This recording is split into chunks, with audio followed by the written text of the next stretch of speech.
So some people here, Greg, in the UK are actually turning to Greyhound Racing Australia as owners. Most notably, we have our blue tick syndicate here that are owning plenty of dogs over there. Do you have plenty of owners over there? Is it something that you need more of? And how easy is it to own dogs in Australia? Well, it's very easy in Australia because we have a number of syndicators, and I mentioned before about the Sandown Club, and they syndicate, and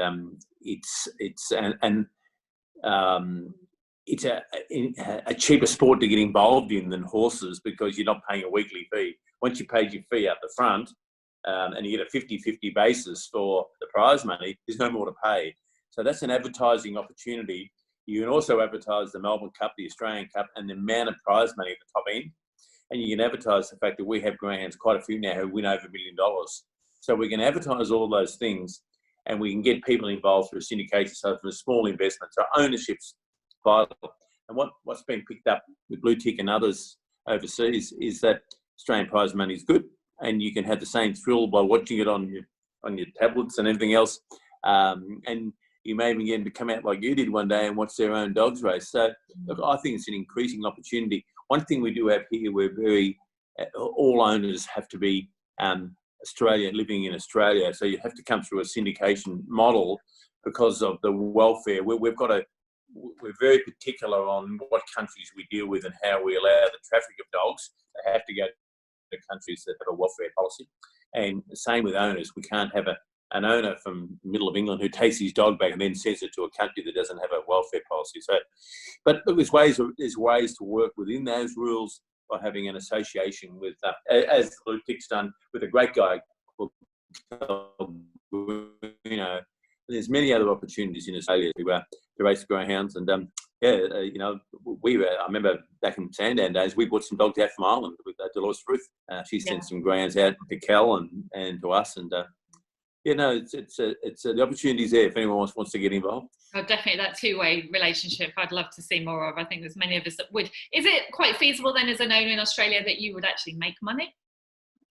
Oh yeah, of course. Yeah, of course you can. I mean, with the level of prize money, look, you don't go in it thinking you're going to make money. You go in to have the fun and everything else. But along the way, you can be lucky. A quick story, if I may, my daughter had a greyhound when she was young. She loved them. So her and her girlfriend bought a dog, and it won 30,000 Australian dollars. And she's got money in the bank now. She's donating and use it to buy a car. As my son got jealous, I bought him a dog, and he's now laying on my couch. He never even got to the racetrack. He's cost me $30,000. But that's the thrill of racing. She's done well. And there's opportunities. Sure there is. And there's some professional owners out here. There's a guy called Ray Border over here he has got a lot of dogs and he's made good money. Good on him. And if they're very good, they become stud dogs and you make even more money. Yeah, of course. I'm told as well by some of the professional punters over here that were betting on Australian greyhound racing during our lockdown that it's a bit easier to find a winner over there apparently as well. So maybe that's another route to earn some money. Do you have the same problems with anti-racing people over there that we do? We have a really strong group of people that seem to be able to make a lot of noise over here. Yeah, they do make a lot of noise, and what Grand Racing Victoria has done very well is being totally transparent with everything, and I think that takes the heat out of it. If you tell the truth and you know the truth, you got to know your facts and figures. So Grand Racing has done very well with this integrity, the belief in our sport by the punter. That keeps the punter betting on our sport because of the high level of integrity. We've got a lot of stewards, a lot of people investigating. A lot of COVID operations behind the scenes, making sure no one's doing the wrong thing. A high level of integrity is absolutely vital. And the other thing, it's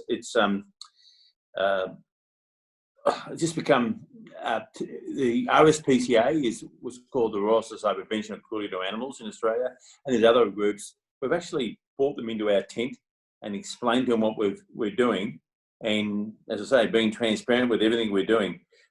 There's no doubt that the Achilles heel for greyhound racing is still track injuries. Before this current administration was in play for the last 4 or 5 years, euthanasia was a problem. It's not anymore because of the high level of highly successful GAP program, which is extremely popular over here. But track injuries, so the amount of money that Greyhound Racing Victoria and Greyhound Racing Australia spend on mitigating and lessening track accidents is so important. And I often say this, to keep greyhound racing going, if we've got to run on padded lanes in a straight race, we will. You have to do what you have to do. At the moment, they've worked very hard on having a lure out more in the middle of the track, and they're looking at preferential box draws, the canter on the track, on the turns, and where you put your starting boxes, and all of these things, and the sands and the surface level, and the consistency from track to track to track, day to day to day of the tracks.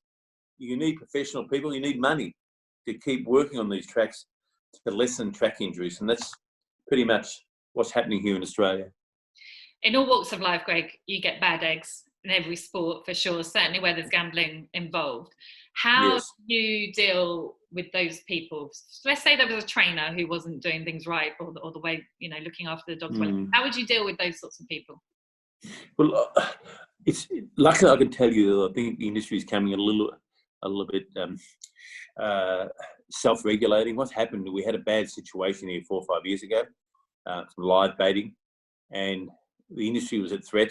New South Wales. Here, by the way, we heard all about that here.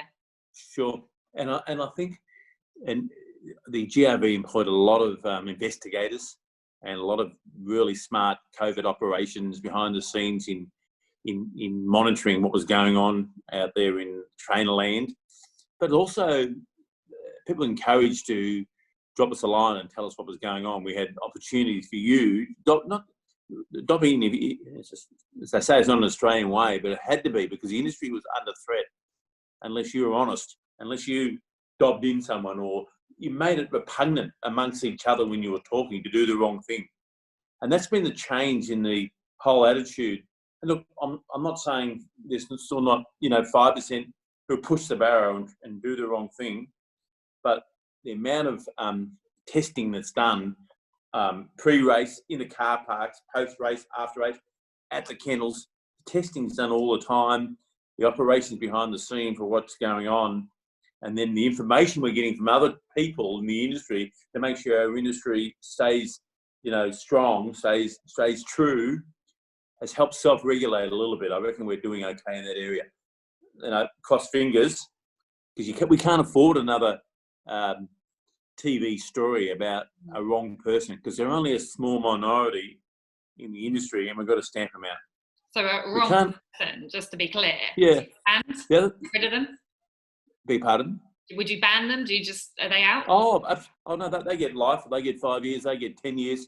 They get the penalties are very strict and very strong, and there's no correspondence into do the wrong thing, you're charged, and you follow it up. And you can't go to the racetracks. You can't own dogs. You can't train dogs. And there's been a change. There's been a change in the last 4 or 5 years. And we've probably got less trainers than we used to, because they're now held more accountable. That's a good thing. It's definitely good. And as a result of that, even going back the 4 or 5 years when I was there, one thing that struck me is how proud you all are of your sport and how proud you are of the dogs. You really showcase the dogs. You're transparent in that you're able to see them being checked by the vet pre-racing. But there really is this kind of attitude of, we're proud of our sport, which we have here to an extent, but not as much as I saw there. Yeah.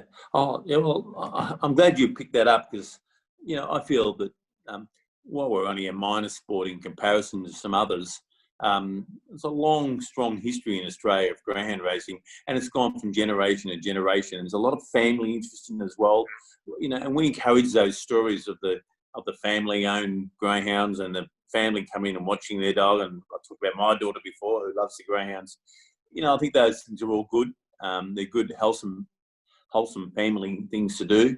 We do love our dog, and we do promote the champions, and we promote the family interests. We promote all those things, and we get a little bit of media coverage, not a lot, but we also do a lot of our own media too.